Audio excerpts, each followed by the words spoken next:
What's up, everybody? Thank you so much for being here. Appreciate you guys. Man, we've had a stacked list of guests that have been released and also still waiting to be released. And so appreciate your guys' patience and appreciate you guys being here, liking, following, subscribing, commenting, all the great things of the podcast world. Appreciate you guys. Couldn't be happening without y'all. So thank you guys for tuning in each week. This week's guest is awesome. He has a very unique story that is super awesome that, a lot of people might be able to connect to as far as, coming from a small town to being quarterback one of two local Division One schools, which is big time. So today in the house, we got Bryson Barnes. Some may know him as the pig farmer, winning in the Rose Bowl during the Utah game. Now he's the quarterback for Utah State. But we're going to dive super deep into, his story and get to know him and figure out what it took to get to where he's at. And so, Bryson Barnes, welcome to the show, bro. Yes, sir, man. Thanks for having me. Absolutely, man. Well, I mean, obviously, I know who you are. I know what you do. But, man, let's dive a little deeper. Let's dive back a little bit. We talked a little bit before we started the show, just coming from a small town and, things like that. It's a little different than these 5A, 6A schools. Talk about that growing up in the small town, what it was like, just give us a little backstory about kind of who you are. Yeah, I mean, obviously it is a little unique. So it's called Milford. It's a town, probably like 12,000 people, 1,200 people. Yeah, not thousand. Thousand's a lot. 1,000, that's 1,200. way too many. Maybe with the cows. Yeah, Maybe with the cows. Yeah, now we're at kind of 12. the cows, Yeah, exactly. now we're at 12K. Graduating class was one of the biggest. Can't fact check me on that, but we had 38 in my class. Wow.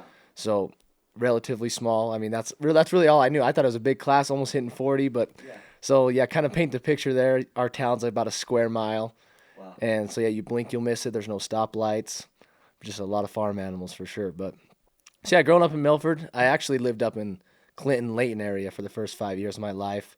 Parents decided to move back to be closer to my grandparents. I have both sets of grandparents down there, so that's kind of a blessing that I've been able to have is growing up next to my grandparents. So yeah, I mean, that's really all you knew growing up. I loved playing baseball and football. Those were kind of the two I really fell in love with as a kid. And I mean, that's really all you did. There's not much to do out there. Yeah. I mean, you're either hunting, you're fishing, farming, or you're playing sports. Or causing trouble. Easy to get into that in the absolutely, small town. especially in the small town. Man. Exactly. So, I mean, growing up playing sports, that's really all you did. And the luxury about going to small schools, you're able to play multiple sports. Yes. So, like me and my brothers, we've all played like football, baseball, basketball, wrestling, and track. My sister did golf. You're able to you do it all because I mean, there's nothing really else to do. Right.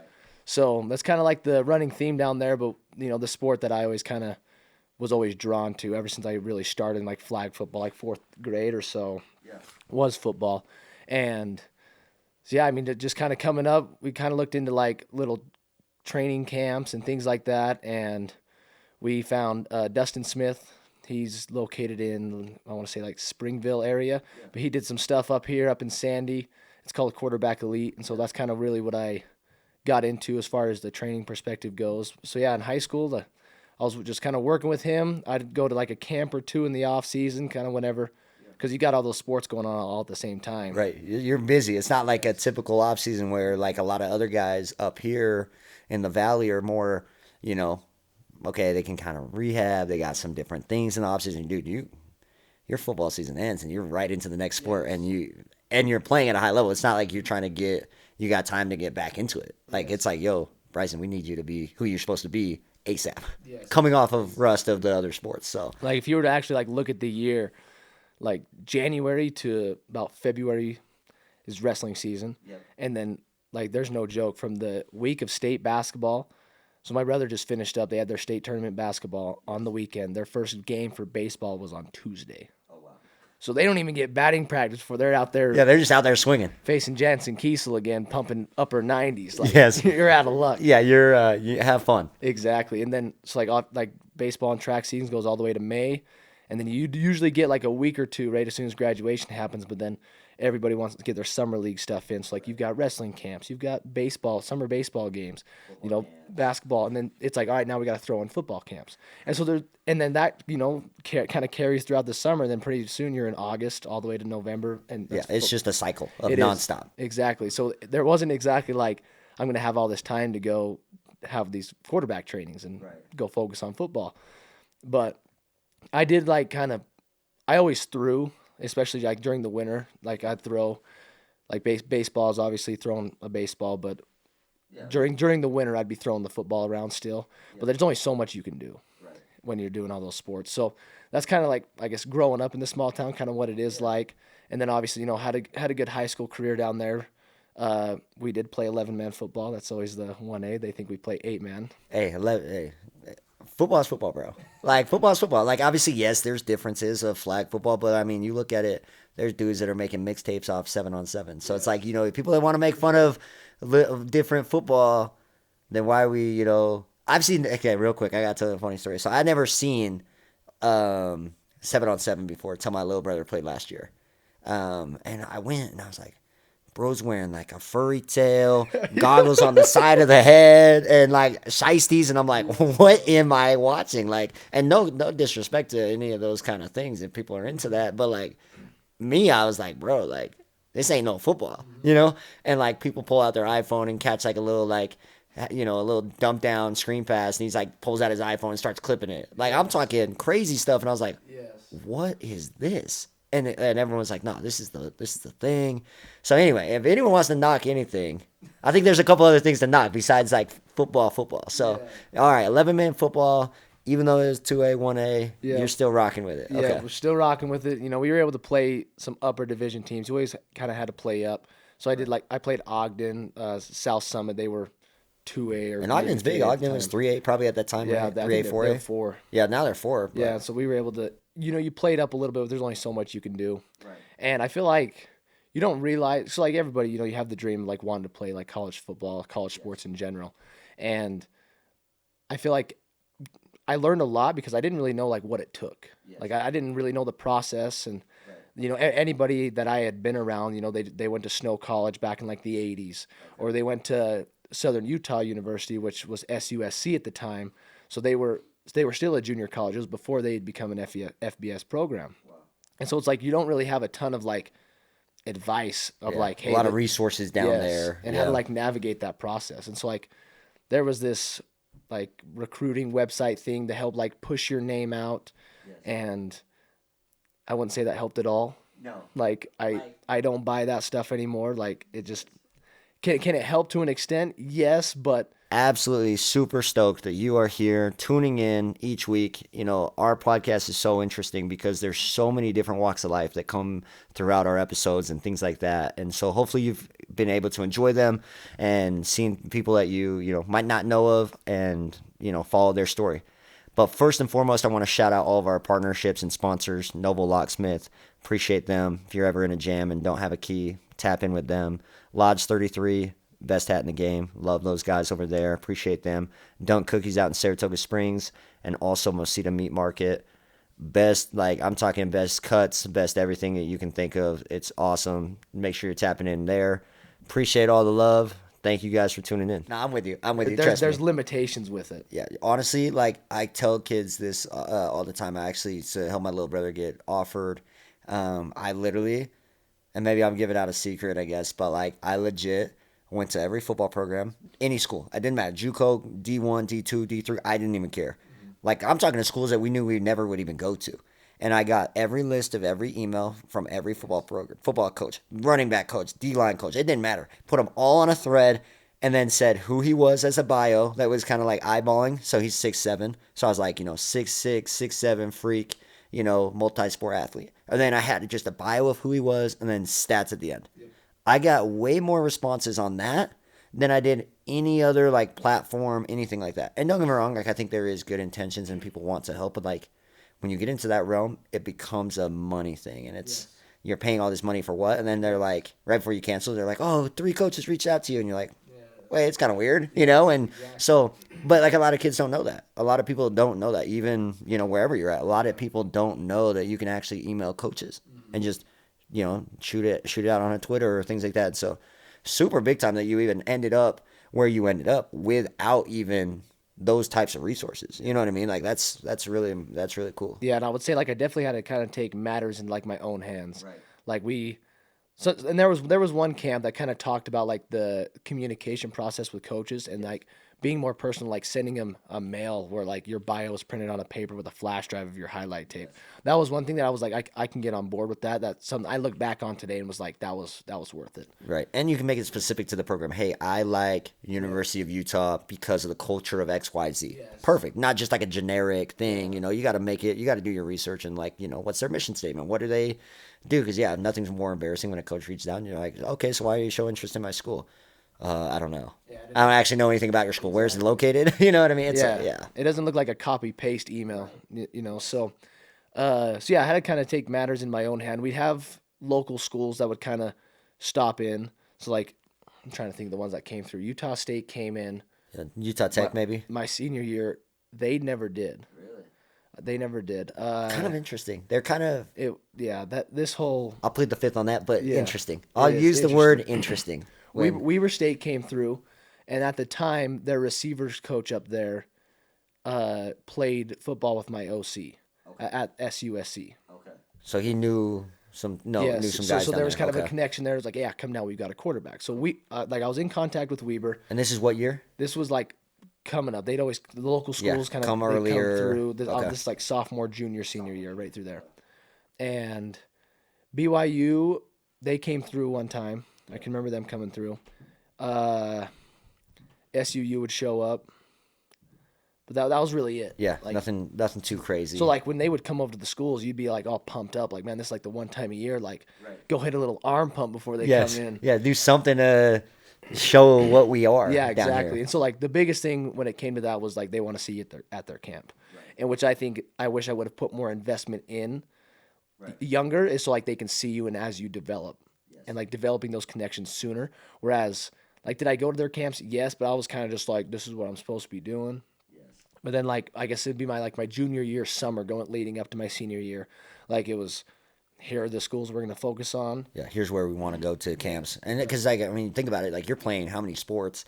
Your parents are paying for how much stuff? Yes. And then on top of that, you're going to camps. I mean, yeah, so it's, shout out parents, man. They do a lot of sacrifice where it's like they're driving you to these camps. They're driving you to places. They're paying for all this stuff just to, like, hope you can fulfill it. You know what I mean? Like that's what's so powerful about parents. I think like, you know, like do your parents want you to make it to the NFL or the college?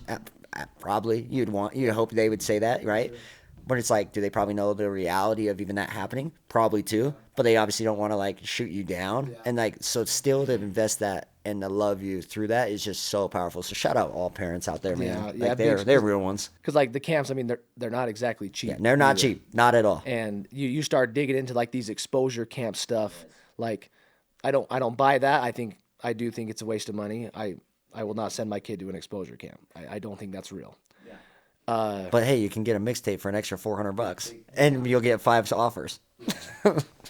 I've heard it all. Yes, bro, exactly. It's so bad. Like there was one, me and my dad, we actually went out to Fullerton, California one time for a camp. Okay. Yep. And kind of just still back on like the parent note is like, you're driving your son out to California, 15, 16 years old. And I mean, not much came of it.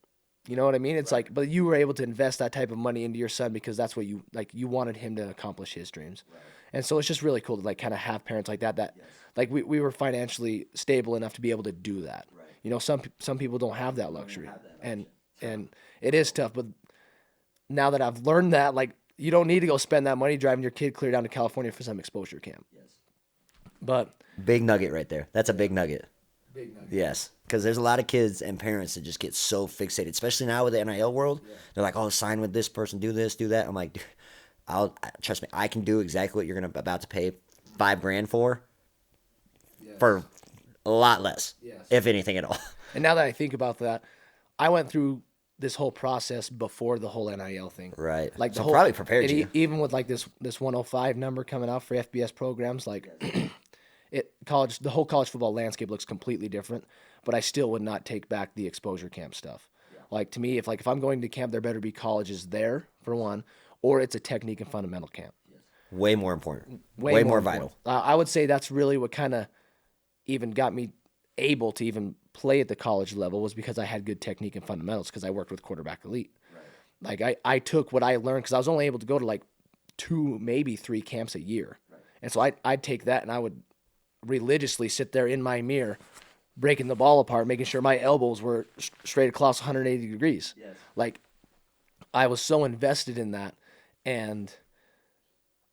But anyways, to go back to the exposure camps and that colleges have got to be there. Like don't waste your money chasing around this stuff. And so that was one big learning curve that I did have was trying to where should I spend my time? What little I do have, what's going to put me in the best situation? And so yeah, anyways, going to the small school, like recruiting was tough. Like And they show you no love. Like that's what's hard about 2A, 1A. Like there's some like, you know, like there was a lot of, Eric Mika played at Waterford before he went to Lone Peak, right? Like, and Wasatch Academy used to be 2A. Like before they obviously are now independent. I mean, rightfully so. They're blasting teams. Like they could go blast 5A teams, 6A teams. It didn't matter. But it's like, man, there's dudes down there. We just talked about a guy that's playing baseball down there that's now at Oklahoma State and played at BYU. I mean, and that's a small town kid. You know what I mean? So it's like there's ways to do it, but I wish they did show. And I get it, there is some differences, but probably the 1 or 2 guys that are the top of the 2A like school could probably go and compete at the highest or higher levels. You know what I mean? Like, yeah, I get everybody probably couldn't, but that's the same with 6A. I got dudes on 6A teams that think they could go to a 2A school and dominate, but probably couldn't. You know what I mean? Like, there's a lot of guys that are like, oh, I'll just transfer to a 2A school and I'll go average 30. Okay. All right. Yeah, you know what I mean? You won't. Like, if you're not doing it now, you're not going to do it there. I promise you. Exactly. I do think there's overlooked talent at this level. There's actually, I think he's going to be starting center for BYU this year. His name's Bruce Mitchell. Dude went to Camas, South Summit High School. Dude was playing 2A football. And legit a stud. That dude's a baller. Just saw him last week at spring practice, and dude's a baller. And he balled out last year. He was interchangeable in a lot of different positions and played well at a high level. And yeah, played at Camas. Yes. So I think it is overlooked in a way, but I mean, it is hard. I mean, you're looking at the position these coaches are in, and it's like, this is my job. Right. Like this is my job that I feed my family with, and am I gonna put money where my mouth is with a kid that's played the lowest division of football in Utah? That's difficult. And I think too, like there's a happy balance, right, where it's like and coaches are taking chances on a lot of kids throughout their whole staff and things like that, and the whole staff is taking chances on a lot of kids, right? They're like, hey, you're giving up a lot of things to come here, but I think if you can get the right kid that has the right mindset. It doesn't matter where they're coming from or what they do, because it's like, dude, if you can get someone to buy into the process of, hey, I'm gonna work hard, I'm gonna commit to what I have to do, and I think sometimes a smaller town kid or a less recruited kid or a less fortunate guy, I think they take that a lot more serious because they weren't given those opportunities. They weren't given that, strength coaching and this and all this extra stuff. Like I look at my little brother-in-law.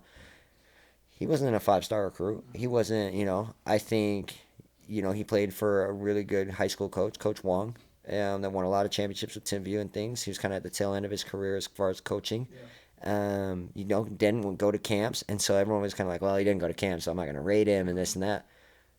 I'm telling you right now, like, he will be a problem because of the work, because of, like, now that he is going to start getting those opportunities to have, it's going to catch up. It's going to happen, right? And so I think, like, even for you, like, you go to a University of Utah, look at those freaking resources that you just inherited, like the strength coaches, the nutritionists there, the food that's there. Like, I'm talking from when you wake up, what access you have, recovery, like, and most people don't even have that. So now that you're invested into that and you have that, I mean, it's super sick. But it's like, so you obviously went to these camps, you learned all these things, and you brought it back to kind of your own personal self, and you pretty much had to train yourself. Obviously you were guided by trainers and stuff, but you took it into yourself, said, okay, I'm gonna make this happen.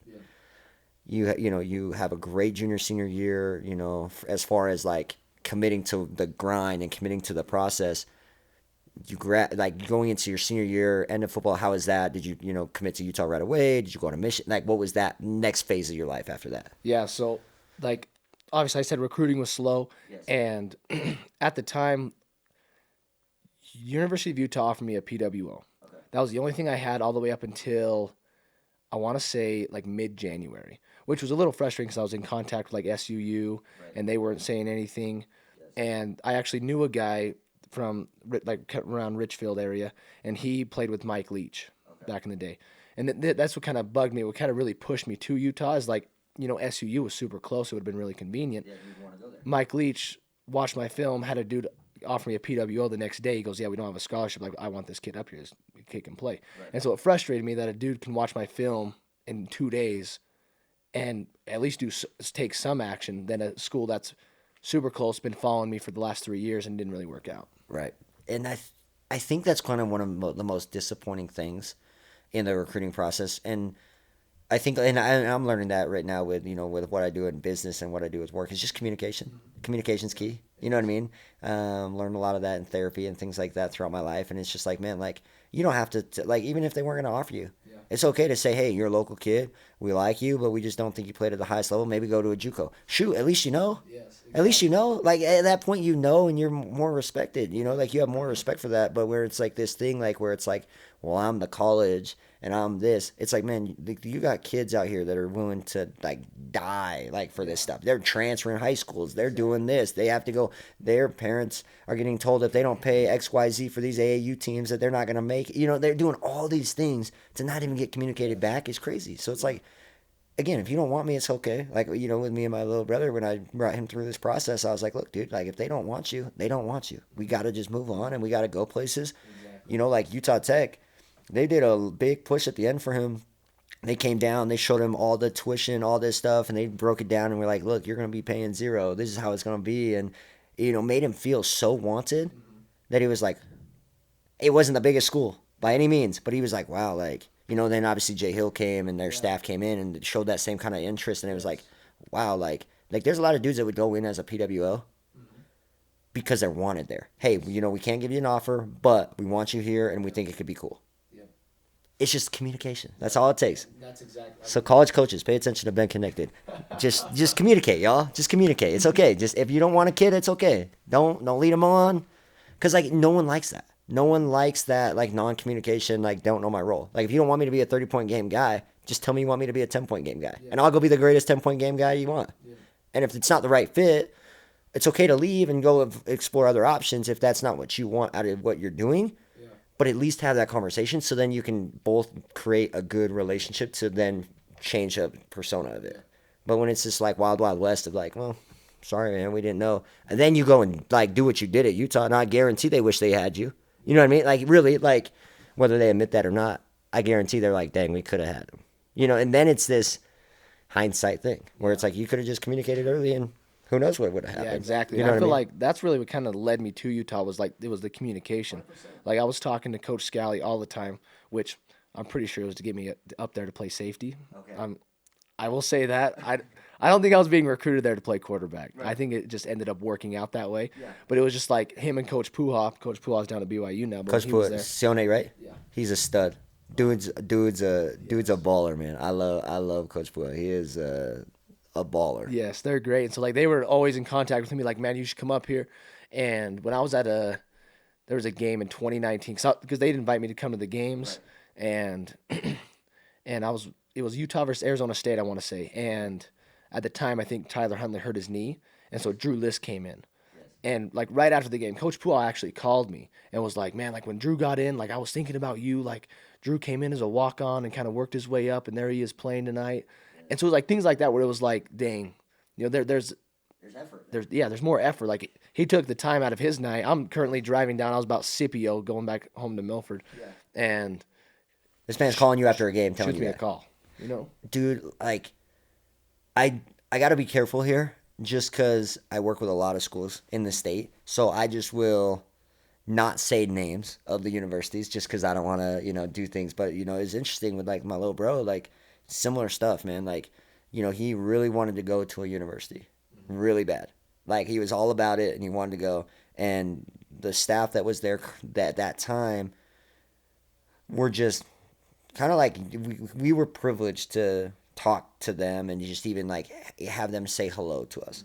Where another university that really probably didn't even have that much interest in him made him feel like he was a freaking 5-star recruit. Yeah. And dude, like it was the craziest thing. And I was like, what the heck is this? Like, and then different coaches, are at different spots now, and it's totally different. But it's like, man, like again, it goes back to that communication of just like, like I get it. Like there's like the persona of like, we got to get the 5-star, photo shoot, and we got to take them on this whole thing. It's not even, most kids, like obviously that's a cool thing and they care about it just because like for the experience of it. But really kids at the end of the day, at least from what I've learned, even coaching high school basketball this last year, kids just want to know where they stand, what they need to do better and to get in the game at all times, and what they can improve on.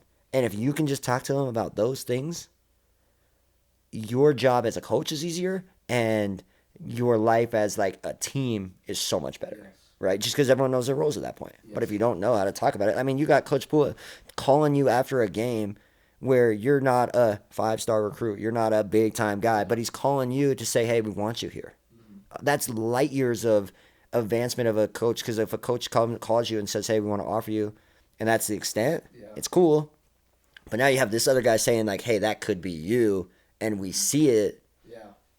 Bro, no wonder you went there. It wasn't even close. Like, that's what I'm saying. Like, they put just 2 calls or 2 texts, put them light years ahead of people just because they, even if they didn't care, they at least acted like they did. Yes. And it made you feel in a way. And that's, dude, you can tie that all the way down to relationships, dude. Like, friendships, girl-boy relationships, whatever. Like, when people communicate and you know what you're doing, a lot better. Yes. It doesn't make it perfect and sunshine and rainbows, but it makes it a lot better.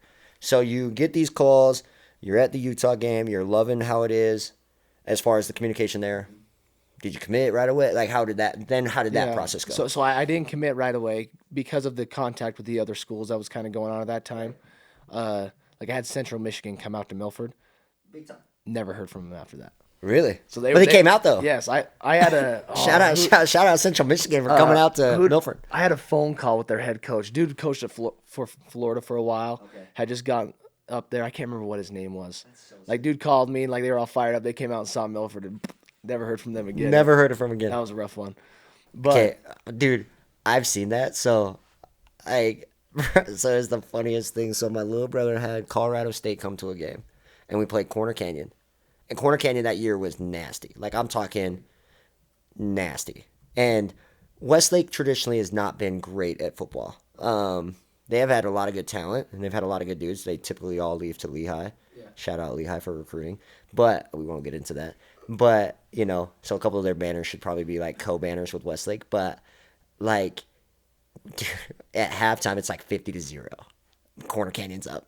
And he comes out of halftime and he looks at the crowd, like, just because, like, usually him and I talk, like, not in a productive way of, like, hey, the coach sucks and you should be doing this. It's more of, like, hey, you got this, build up, reset button, stuff like that. Like, I'm a big believer if a parent's going to talk to a kid during the game, it needs to be focused on that stuff. Sure. Like, hey, we're good, keep locked in, stay locked in, if anything. But don't do, like, oh, man, the coach should be playing you. Like, none of that stuff. But more of, like, hey, you're good, reset, you're fine, you're good, stuff like that. And so he looked up. And the coach was sitting with us in the first half. Bro dipped at half. Like, and it was just so deflating where it's like, dang, like, and that, let alone come to your hometown and be like, oh, it's small or, oh, whatever he thought. To then ghost you is crazy. Yeah, it was wild. The one thing I did forget to say, though, when it comes to recruiting small town kids, I think just kids in general, regardless of where they're out, is if a kid can ball, a kid can ball. Yes, 100%. That is one thing I did leave out that I do want to make sure that is said. Yes. Is like, I get it's hard sometimes recruiting small town kids, and I get that. But if you can look at the kid and he can ball, he can ball. No, absolutely. And I think too, like, I think there's a lot more of that kind of starting to happen a little bit more as far as, like, I mean, you look at guys even like I'm a big basketball guy, so, like, a lot of my references are basketball, but it's like, John Wall went to a 2A school. Like, I mean, like, a lot of these dudes, like, go to prep schools or small schools and just, you know what I mean? It's like, dude, if you can play at a high level and you know the game, you can play. Because I know a lot of 5A, 6A guys that think they can play, and everyone rides them and thinks they can play just because they're at the school and the brand. Exactly. But I know guys that are, like, dude, like nothing. Like, you look at the state of Utah, like Morgan, Grantsville, Beaver, Milford, all these teams that are like small town that play year round every sport. There's dudes in their schools. There's dudes on their schools. Zane Anderson went to Stansbury, went to Grantsville. Was on my little league football team growing up. When I lived out in Grantsville before I moved to Saratoga, and bro's in the NFL. You know what I mean? And he ended up at BYU. He was committed to Utah State. Then he went to BYU. But it's like that dude's a 2A, 3A, or Grantsville. Stansbury was 3A at the time. He went to a 3A school. Landon Stice, awesome linebacker for Jay Hill at Weber State. 3A kid at Stansbury. Like, there is dudes that can go and play and make a big difference. There's walk-ons that go in and make a difference, right? Like, yeah, you look at J.J. Watt, ultimate walk-on, dude. Like, bro is delivering pizzas. And now he is who he is. Like, you just never know. And so that's where I always, comparison is the thief of joy. Never compare to 5A, 6A. Just stay down, trust the process, keep working, and believe in what you can do. And I think a lot of things will, work itself out. Yeah, so, and I think on that note, trusting the process, I would say that is one thing that hard to do. It's hard to do, but to me, it's the best way to program your mind to think that way. Kind of on your same note about the basketball thing, and it's the Craig Manning guy we talked about. I read his book during a time where he's incredible. I was in a big quarterback competition at the time, and it talked about like an ego-oriented approach or a process-oriented approach. And focusing on the process and trusting the process is really just kind of focusing in on the things that you can control and what you can't control. Like, I can't control if the coach is going to play me or not. I can't control how many reps they're going to give me. But what I can do is make sure that I am ready so that I can make the most of those reps when those opportunities do come. Yes. And that is the biggest missed thing in high school sports right now is, well, let's just rewind. Probably the biggest thing in the world is instant gratification. I can hop on my phone and I can have his DoorDash food right now. Yeah. Instant. Okay, depending on the driver and depending on the pickup, a couple minutes. But you get what I'm saying. It's instant gratification. Where the grind of, man, you might not play until your senior year. Yeah. A lot of kids aren't willing to do that. Or a lot of kids aren't willing to go through that, and it's just this instant thing. Or they see guys that are, that they are probably clear-cut better than, that are getting better options, right? There's guys that, my little brother-in-law, dude, he was a lot better. And he was throwing around 4-star recruits when we were playing him. But he didn't get the looks. And that's okay. That's his process. And this is where it needed to go for him to be where he's at. And whatever happens, happens. But it's like, you miss the conception of like life when you just are so fixated on just, I got to be XYZ. Dude, it's okay. Like, like there's a lot of people in my age group that I'm friends with that are doing a lot better things than I would be doing, or a lot worse than what I'm doing. And it's okay. Like, it's at every step, it's a line upon line. And I think as you focus on the process, and like Craig Manning is a stud. He came and talked to our dealership, our leadership team this last week, and powerful. So anybody that is in a struggle or a funk as far as like, what you're going through, absolutely tune into Craig Manning. Like, he is a stud. He really is a good mind. He's, a psychologist, and he told us some really powerful stories. But like, the mind is powerful, and what you tell your mind and what you feed your mind matters. If you're sitting there telling yourself that your teammate sucks, you're going to believe that your teammate sucks, and you're going to have no trust in him. If you say your coach sucks and everyone around you says your coach sucks, you're going to believe that your coach sucks no matter what he tells you. And that's when you get into a slippery slope. But when you believe, like, hey, like you said, dude, hey, I'm ready for whatever reps. I'm going to go out there, I'm going to ball out. That's when you put yourself in a further advancement, right? And so you're at that point, you're done with high school. You're attending these things as far as kind of preparing to what you want to do. You're talking to other schools. What was that commitment to Utah like? What was that next phase of that life? So yeah, then everything pans out. Signing day comes around. I commit to Utah. This is right before the world ends with COVID. Right. Crazy times. Crazy times during COVID. So here I am thinking I'm going to get ready for baseball season. I think wrestling just finished up, actually. So I finished wrestling. Track and baseball was supposed to be coming around. Didn't happen. And then it was like, all right, the world's ending. We don't know what's going on. I'm in contact with Coach Ludwig. And it was like, we don't know what's going on either. Like, spring ball got canceled for us. We got like 2 practices in. Like, yeah, it's weird. Weird time. Yeah. So we're just hanging out, and I decided I forego a mission. So I didn't go on a mission. I was currently dating my now wife. Nice. And Big time. yeah, This is the thing, man. A mission is awesome. Like, listen, a mission is awesome. Like, I went on my mission and it changed my life, and I'm super grateful for it. I was not the cookie cut missionary that was like, you know, I'm gonna extend. I'm so grateful to be out here. Nah, dude, I live my mission. I live my life. I made a lot of connections out there, but like, you are not defined by a mission or like a mission. I know a lot of shitty people that went on missions, and I know a lot of great people that didn't go on missions. So it does not define who you are or what you are. So I love it. yeah, I love that you I, didn't go. I hate to ruin parents' stigmas about if she's the right one, she'll wait. I wasn't gambling on that. Yeah, you didn't want to risk it, dude. Yeah, I like it. I was not You had to risking lock it up. Yep. I love it. And Is she from down there too? Yeah, she was from Beaver. Okay. So we 'Cause started. yeah, how is that realm dating girl? I mean, you got 39 girls, dude. yeah. It's a little tight, and you're 39 probably. no, that's 39 people total. And that's what I'm Now saying. You cut that in half. And you got to cut that in half because some might be like family member, cousin type stuff down there. You know what I mean? Not like dating cousin type stuff. I'm just saying like there's a lot of families. You know, my sister lives up, by Bear Lake, small 1A school, and half of their class are cousins. You know, like for the nephews, and I'm like, who do they date? Like who do they talk to? And she's like, no one. I was like, oh. I would have struggled in a small town for that reason. But hey, I will say, yeah, I can't say what I want to say, but everyone will get the gist. Don't say nothing crazy about it's okay to marry your cousin. No, not that. I was just saying, down in small towns, there's cute girls in small towns. That's all I was saying. Yeah, so chose not to go on a mission, and for the month about May-ish, right in there, I was just sitting home. We were doing yard work. There wasn't much to do. Yeah.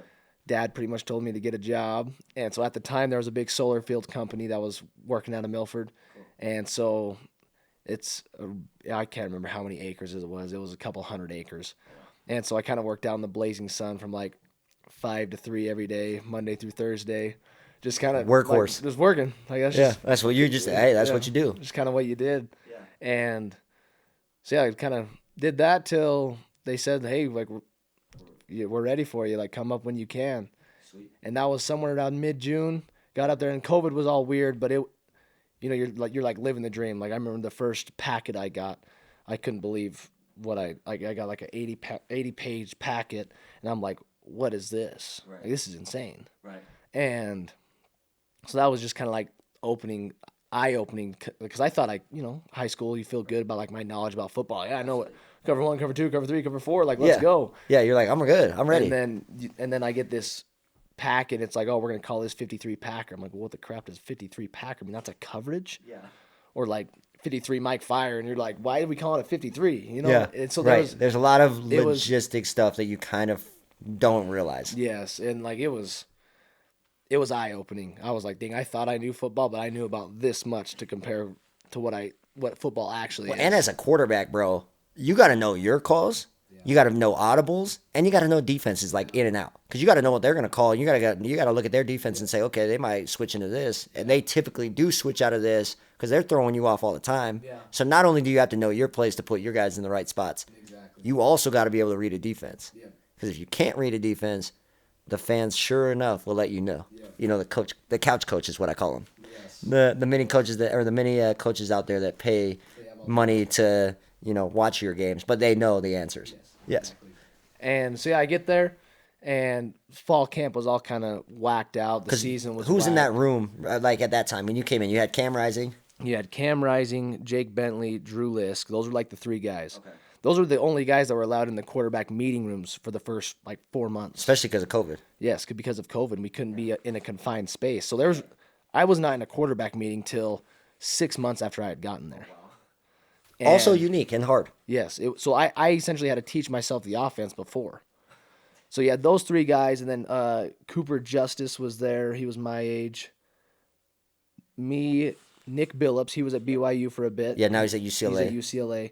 And then his name was Carter Robinson. Okay. He was a Wisconsin kid. Okay. And so there were 7 of us in there, which was a pretty full quarterback room. I know BYU has like 15 of them in there or something crazy. BYU does have a lot of quarterbacks. They load them up. So 7 was plenty, but so yeah, it was a fun room to be a part of. Jake Bentley was in there learning the offense, wasn't able to get the reps in the spring, And so he's kind of teaching himself the offense as well. So I would say I learned a lot from Jake on his process of learning it. He always said once you learn your first playbook, the rest of them are easy. Yeah, especially like I mean, obviously you have to learn different things, but it's like it just the foundation is there. Yes, the foundation is there. And so yeah, at the time, like I was trying to teach myself the system, but then I was out there playing scout team receiver. Oh wow. And So you're like learning the offense as a quarterback, yes, playing a receiver as yes, scout. and this is before I knew anything about an MOR route. And people who are listening to this and they know what football is, so a MOR is a mandatory outside release go route, and the idea is you're kind of occupying coverage. You're clearing dudes out. You're making a cloud corner, flip his hips or whatever.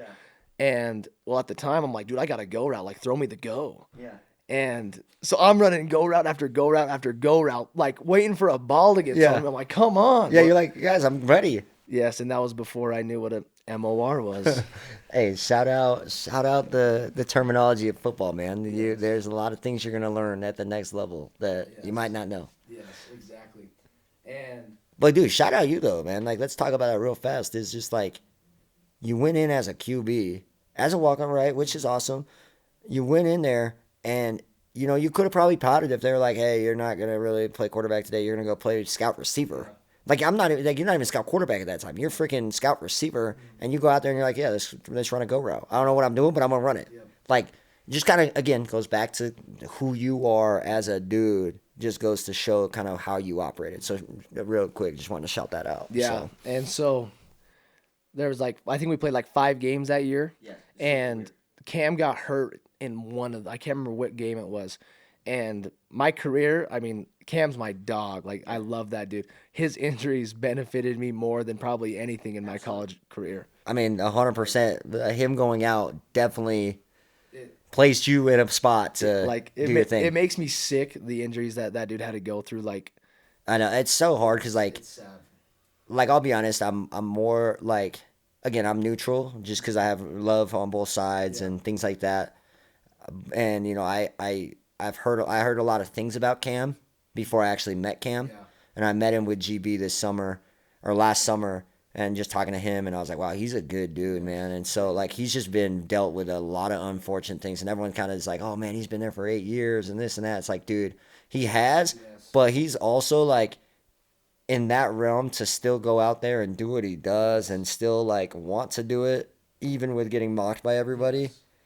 Like, that's not easy. Like, not easy. And he's dealt with a lot of terrible injuries in the most terrible times where he's playing great football and it's like, boom, out. Or he's, y'all are in the Rose Bowl. He goes out. I mean, again, you go in now, right? So it gives you these opportunities, but it's like, obviously, you don't want any ill to anybody. But then again, it's just like, wow. Like, but being ready for the moment. Like, you could have just not been ready for the moment and then could have went the other way too, And so he tore his labrum that game against USC, which moved the other quarterback, the scout team quarterback, to the 3 or 4 spot or whatever it was, the travel list. Right. So put me as scout team quarterback for the last like 2 weeks of the year. And so I mean, you're just kind of back there slinging the rock, you didn't really think anything of it. Yeah. And then Jake and Drew leave, Cam's out, and they bring in Charlie Brewer. Yep. They bring in Charlie Brewer and then Jaquin Jackson. Yes. And I think Peter Costelli was coming in as well. Because they moved Jackson. Yes. And bro, because I saw him one time walking on the field, and I was like, bro, who is that dude? Yeah. I was like, he's wearing his crop top jersey on, and I was like, bro, dude, that was a quarterback. Yeah. I was like, damn. Yeah, he was a quarterback. Right. He was a monster. Yeah. And so you bring in 3 dudes who are like, I mean, pretty highly touted, like. Right. JJ, when he was down Duncanville, like tore it up, like had offers to go just about anywhere. Was at Texas. Peter Costelli, kind of same story, like 4-star, a lot of things going on. Then you got Charlie Brewer, Baylor quarterback. So there's a lot of coming into the room, and still stayed. Yeah, you stayed through it. You're because I mean, to me, that's all I knew. Like, I'm just gonna focus on myself. Like, I'm gonna learn this system, and like when opportunities come, I'm gonna make the most of them. And like fall camp, I think my first fall camp, I got like 5 reps, maybe 3. I think it was 3. I had it written down once upon a time. And like spring ball rolled around, kind of the same story. Like, I think I got a total like maybe 100 reps. Yeah. Charlie ended up getting like 500 or something crazy during that time. So like I was still kind of on the 4, there was 5 quarterbacks in the room. I was getting the fourth amount of reps. Uh, let's see, you get down into the fall. Cam comes back. That kind of thins things out a little bit. Then it was like me and JJ were really kind of going for the 3 spot essentially, and that season kind of goes crazy. Like Charlie starts, Charlie gets 3 games in, Charlie leaves, Cam's the guy, and then Cam takes off. And so then it's like Charlie leaves, well then it's like, all right, well who's our backup? Right. And which is weird because at the time they told me I was the 3. But then me and JJ were kind of bouncing back between the 3. Yeah, so we were the 3, and then when Charlie left, we was the 2 now. Okay. And to rewind a bit, after that spring of 2021, they asked me to move to safety. This was after a safety got hurt in the spring game. They're like, "What do you think about moving to safety?" Like looking at 5 on the depth chart, which was kind of whatever. Yeah. And I was like, "No, like I'm gonna ride out quarterback, and if it doesn't work out, like I'm gonna keep an open mind to it." Yeah, like you came here to do this. I'm gonna buy into it, and I'm gonna try to make it work. Which was weird because I just had a meeting and they were talking about me being the 3, which is why I was like, okay. Right, weird. Hey, you're gonna be the 3, but hey, good news, dude. We got you a great promotion. You're gonna go to defense, and you're gonna be the 5th guy as a safety. Yes. It's awesome. And the selling point there was like, obviously, when you come in as a walk-on, like your goal is to earn a scholarship. Right, they can give you a scholarship. And so the idea is like, oh, hey, like you're looking at the 2 deep as a safety. 2 deep equals scholarship, right? And so definitely, yeah, Pretty fast forward here, and so you kind of get into the season. Me and JJ are kind of bouncing back and forth between the 2, and there was actually a game in there where it was kind of BS. They moved me to scout team quarterback because I matched the quarterback they were playing that week, and that week. We ended up beating Stanford by 45 points, or like 45-0. We rushed for like 500 yards. Right. Had 3 running backs over 100 yards that game. And so obviously the backup quarterback gets in. Yeah. Well, guess who wasn't the backup quarterback that week? And so then it's like, you're telling your parents one thing and your friends, and they were like, "Whoa, well, you didn't play." And I'm like, You're like, I know. So, yes. But Scout looked great. Yes. You're like, I locked him up in Scout. Slinging that thing over there. Yes. But anyway, so we kind of go throughout the season. I do end up kind of becoming the 2, and that was just based off practice. Like it was a week-to-week thing, and who was doing the best with the reps. And so it was like, I mean, you're in there studying. I mean, this system is still relatively new, and those of you who don't know about Coach Ludwig's system, it is sophisticated. It takes time to be in that system, and a lot of patience, mentally as well, and mental toughness. Like I've gone to a lot of. Yeah, I've gone to practices. Yes. And I've been to spring games. I've been to practices. I've been to games. Yep. And I've now been. I'll leave it at Like I'm coming up on my 3rd system now, and between the first 2 that I was in, there are systems where true freshmen can come in, and play right away because it's a lot simpler and it's pretty vanilla. Not that it's not effective, but it still is pretty vanilla. But then you have Coach Ludd's system, and his is an NFL style offense. Like we're just gonna put it at that. Like there's a lot of 85% of the time you got 2 plays at the line of scrimmage, and so you're looking based off coverage. It could be front structure. It could be where this apex defender's at, and you're changing the play based on so many different things, and so it takes time to learn that. And like, what am I looking at? Okay, well I just checked the play. Now what do I check to? And so there was a lot, which is intense to exactly. And so that year, Rose Bowl comes around, and I mean, it is weird because I had a feeling before. I hadn't gone in I lied.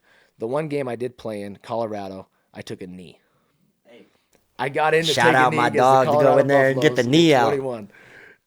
Yeah, that was the only snap I had that entire year.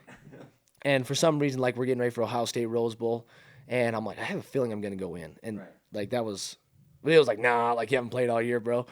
But like, you still learn, like, you got to be ready. Yeah, 100% you have to be ready. And because at the time, that's all I knew was just getting ready. It's not that I had been out there and failed, and I'm like, oh, I got to make sure I'm ready. It's I just know I've got to be ready for when my number's called. 100%. And so, Cam goes down, which, again, very unfortunate. It sucks, but it gives me an opportunity. Right. Things went really well. I mean, so was it just like, all right, dude, you're in, or like was there even a thought that you weren't going in, or was it like, hey, Bryson, you're in? Yeah, it was like, get Bryson ready. When he went down, I mean, I can just remember it was like, oh my gosh, like this is new. Like, let me. I was signaling the plays Right, in yeah, at the you're time. signaling So I stuff. take my penny off. I'm like, well, I guess we're going in. And this isn't just like a preseason game. This isn't just like a game of like, hey, kind of go in and manage this thing, like, or here, hand off the ball. Like, dude, this is a game that you guys got to win. It's the a mothership of college football. Like the Rose Bowl is a big deal. All these fans are like, oh crap, and you go in, and it's like, and you did a lot of great things, and that kind of propelled you to kind of, at least people were like, okay, who's Bryson Yeah, Barnes? exactly. And so like it was, I mean, like you have your little like week of fame or whatever. Like I mean, it was cool. Like I was able to go in, able to score, put us in a position, and like we're on the sideline. Coach Led's talking to me. What plays are you comfortable with? Like, and I'm just like Coach, I studied the game plan. Like I'm ready for whatever play that Yeah, you like. you tell me what we're I'm running, not ready. Like I don't want a dumbed down version.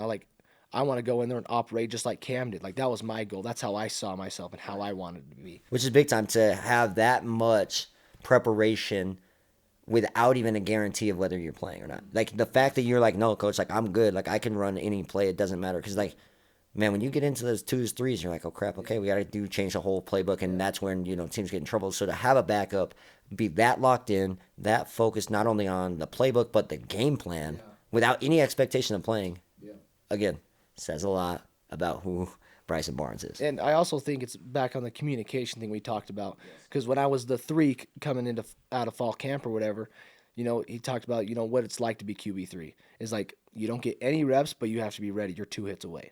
Right. And so like when you give me a role or like get it in my mind like this is my job, like then I'm like that. Okay, that is my job. I'm going to make sure I do that job the best I can. And so then obviously the two, and then you're able to get reps, and it's like, okay, you get some reps, but you're 1 hit away. Right. And so it's kind of like that same mentality where like he communicated that, I'm able to lock that in, and now I have a role, now I have a job to do. Yes. And so I would say that like that whole process throughout the season definitely helped me for when that time did come. Absolutely. And big time. And so you have your week of fame, then kind of, still the Cam's gonna come back, and he's the man still or whatever. How was that? That process to then obviously ending you to Utah State. How is that? Transition. So I guess like mentally for me, it was like Cam's he balled out last year. He's gonna ball out this year, and then he's probably gonna head out. Right. And so it was like right now, like I kind of worked my way up. It's like I was the 3 this year. I'm battling for the 2. Like next year, hopefully I'm battling for the 1. And so I go throughout the whole quarterback competition with JJ, and I'm not even gonna get into the details about that. Like I was still a walk on at the time. Yeah. I thought after the Rose Bowl, it was like scholarship for sure. Like, come on, like, right? Like, it's the Rose Bowl, Ohio State. Yeah. Am I justified feeling this way? Nothing came. And I was like, dang, all right. Go throughout the whole season or whatever. Like, spring ball comes around. I thought I had won that backup job. A lot of my teammates did as well. They were still a little unsure about it. Yeah.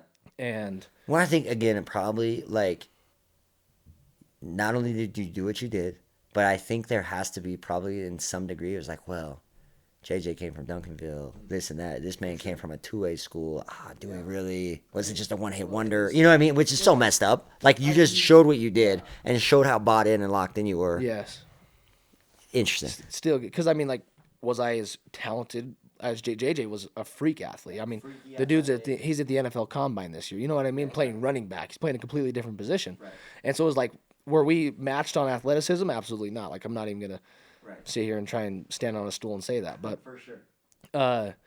So here we are battling for a backup job, and I get told, there's 3 ways you can earn a scholarship. You got to contribute to the success of the team, help us win a game, or be in the 2 deep. And so, like, that has been my mindset the whole time I'm there. It's like, this is what I've got to do. So go through spring ball, think I've got it. Don't. I'm like, dang, okay. I just got to, I got to go prove them wrong. And so I heard there was a quote from Nick Saban. I can't remember what it was, but it was like, don't try to make it a hard decision for me, because when you get in, like, you make the decision for me. And so that was kind of like my mindset. It's like, how can I make the decision for them? Yes. And so, you go through up and trusting the process, same type of thing. What can I control? And you're going through that, reps. We get into fall camp, and like statistically was not close, but it was like, hey, we're gonna give him the reps this week and see what he can handle. And this is like week 3 in the fall camp. I'm like, wait, what do you mean? Yeah. And so things don't really go that way, but it was like, what can I control? Right. What I can control is not what they're going to do with the rep situation, but how I'm ready and when my opportunity comes. And so I end up winning the backup job. Still no scholarships coming around. And I'm like, okay, that's great. Like, what can I control? Like I've done what I thought I could, but what can I control? And that was just continually being ready each and every week because Cam had already gone down before. So now it's Right. like Now it's like, okay, you don't know when? when this can happen. Yeah, when is it gonna happen? Exactly. Right. So we go throughout the 2022 season, and I get a little end of game playing time. Cam's playing great. Uh, Gets his knee twisted up against USC. We have a bye week, and then I was able to play the next week against Washington State. It's a whole different situation. Kind of found out after warm ups before we ran out for kickoff that I'm going to start. Right. I remember that. That was crazy. It was like, and you played for Kyle is very cards to the chest guy. He is not gonna tell any advantage or anything. He'll say, I mean, you saw it this year. Everyone's like, Cam's healthy, Cam's healthy, Cam's healthy, or even like right. It was like, yep, he's ready to go. He's ready to go. He's ready to go. Was never ready to go. Yes, and Cam, which I love Cam for this because a lot of the times you can get pressured into doing things you don't want to do, especially playing injured. Right. And the one thing you have to do in college football is you have to be your biggest advocate for your body. Right. And Cam was not going to play on his hurt knee. He goes, I'm not going to injure this worse. Yeah, exactly. And so he chose to sit out that game, which I was like, good for you, because like I think I would have folded. I'd have been like, no, like I'm going to play this toughness factor. Like I don't care what's going on in my body. I'm going to go out there and play, and probably get hurt even worse, or play terrible because you're like, I can't be doing this right now. Kind of saw that to some degree versus ASU for Cam. He went out there. Dude was playing on one leg, bro. And he's still trying to figure it out. He was still out there versus ASU, and I think that was just kind of like just a very unfortunate thing for Cam this year. And I feel like a lot of things that kind of surfaced about Cam and all these rumors about like, oh, he's sitting out, he's choosing to sit out. It's Cam was not healthy, so he's not going to play. But I think what's again goes back to the communication because of the cards being so tightly chested, it made it almost seem that it was like Cam got the black sheep because of it. You know what I mean? Which is unfortunate because, like I said, like I didn't know Cam before, and obviously he, growing up, and I have a lot of sides or love on both sides, but like going to those BYU games, I was like, I didn't want Cam to beat us, but it's like, dang, dude, like I just feel like being around him in the summer, I was like, he's a competitor. Like he wants to play, like he wants to win, and he doesn't just want to play. Like he wants to win and he wants to beat you, and so it's like. I don't buy it, but again, those couch potatoes, the guy, couch coaches, then typing wizards. They got everything they want to say, and and it's all a lot of fake love. Yep. And so yeah, like with Cam, like I would never doubt the dude's toughness he's a competitor. The dude wants to win. He's not going to just sit out because he wants to. So that was kind of frustrating to hear this year, but. So yeah, the whole scholarship thing, we go throughout that whole season. I win against Washington State, so now it's like, hey, like I'm kind of checking these boxes. You got to win. You're doing all the right things. Now like what? Contribute to the success of the team. Like what better way to contribute to the success of the team than get a start and win? Right. Yeah, I've been the backup the whole year. Right. And so the season ends or whatever. I actually get in. Cam gets hurt against Penn State. Yep, and that one didn't pan out near as well as Ohio State. Right. That game was a little different. Yeah. I think at the time, unfortunate. True freshman DN, Abdul Carter, I'm pretty sure was into the boundary that whole game. Projected first round draft pick right here. Yeah, Number one overall. A little different. There was some stuff going on Penn State's defense that was a little different than Ohio State's. But a little different as far as that. And then you go into your offseason, then you transfer to Utah State, how like just to kind of wrap up a little bit, we're just gonna, talk about, now you're at Utah State. Yeah. How's being up in Logan? You just got a new coach, Bronco Mendenhall. Very talented guy, has a pretty solid resume as far as, kind of what he's done to programs and what he can do.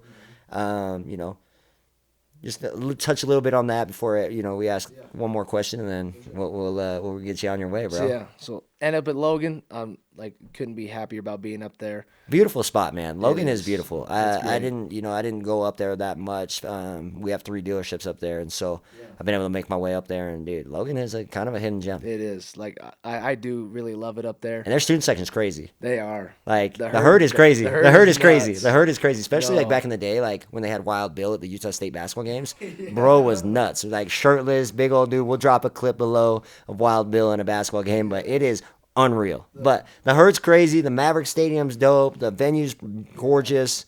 You're the quarterback. You have a solid quarterback room. Jake Conover that played at BYU, played at ASU. He's there now with you. I mean, there's a lot of momentum going into Utah State and Logan.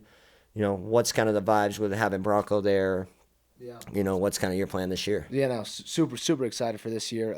Obviously, last year kind of the circumstances led into what this year is going to look like. Glad we've moved on from last year. I think Utah State is definitely going to be trending upwards. It sucks that I'm on my last year of this because I like if I'm a gambling man, I'm betting on Utah State for the next 6 years for sure. I love it. But yeah, Bronco. Obviously, you know who Bronco Mendenhall is. Like I had heard of him. I didn't know much about him. Maybe BYU. Like he was BYU's head coach. That's about all I knew about him. Because like I don't want to have like this bias of like how great of a coach he is, and then like if me and him don't vibe, then then I'm gonna be really upset. So I kind of came in with like an open mind. Like I want this guy. Like I want him to choose me. Just like I didn't really get to choose him. Like I was kind of here. We hired him. But like I am so grateful to be able to have that dude as my head coach so far. Like based off what I've seen, what we've had team meetings about, the way that dude leads people, especially the team. I think he brings in a lot of different culture, and I think that's one thing that Utah State has struggled with in the past. In the newspaper, there's a lot of things that have happened up in Utah State with the football program. Like I'm just being real. Like there's a lot of culturally things that have been very negative towards the football team, and so I think to have a guy like Bronco to try to change that culture, bring in the guys. I'm super excited to watch you guys do your thing. I'm excited to watch you do your thing your last year. I'm gonna make it up to a game. I'm gonna come to the Maverick Center or Maverick Stadium, check it out. Absolutely, see you do your thing, sling the rock. But I guess before we end, man, we just have one last question, and it's how have you been connected? Like how have connections helped you? I just think even just moving up to Logan in general, like there's been a lot of fans and people that I've networked with when I was at Utah. Some of them have moved up to Logan, so you're able to kind of continue those relationships. And it's just always kind of having someone to turn to because, sometimes you're away from family. A lot of these college athletes are moving across the country. And so when you're able to meet new people and just kind of connect with them, like they become your family away from your family. And so I think connections like that, like when you build, like they just become so much more than what people really think about when you really are their family away from family. Absolutely, man. And connections have, changed my life and, I mean, puts me in a spot where we can have this interview, you know what I mean? And so I appreciate you coming down from Logan to come talk to us, talk about the season, talk about, who you are.